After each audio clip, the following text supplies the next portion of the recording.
मातंग समाज सर्वच बाबतीत पिछाडीवर असून आरक्षणाची वर्गवारी करणे काळाची गरज असून ते व्हावे असे मत दलित स्वयंसेवक संघाच्या वतीने आयोजित करण्यात आलेल्या कार्यक्रमाप्रसंगी प्राध्यापक डॉक्टर दिगंबर झोंबाडे यांनी केले।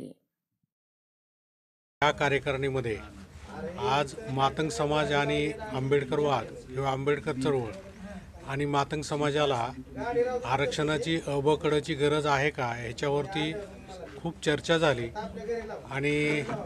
मातंग समाजातील पदाधिकारी असतील, कार्यकर्ते असतील, यांनी डॉक्टर बाबासाहेब आंबेडकरांनी दिलेलं संविधान आहे त्याचं अनुकरण करून मातंग समाज कसा पुढे गेला पाहिजे, आंबेडकर वाद कसा स्वीकारला पाहिजे या बाबतीमध्ये सगळ्यांनीच उहापोह केला त्याचा आणि मातंग समाजाला आरक्षणाची कशी गरज आहे। बाबासाहेब जे म्हटले की जे काय जो समाज मागासवर्गीय समाज जो जात पाठीमागा आहे त्या समाजाला पुढे आणण्यासाठी आरक्षणाची गरज आहे आणि हे आरक्षण शाहू महाराजांनी 1902ला सुरू केल्यापासून आजपर्यंत मातंग समाजाला किती मिळालं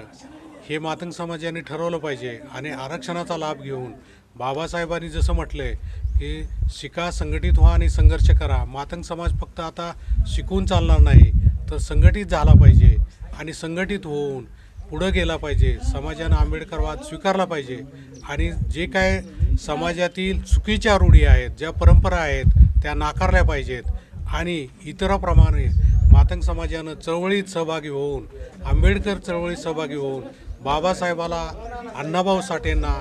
जे काय आपले महामानव आहेत त्यांना समोर आदर्श ठेवून आपण पुढे गेलं पाहिजे।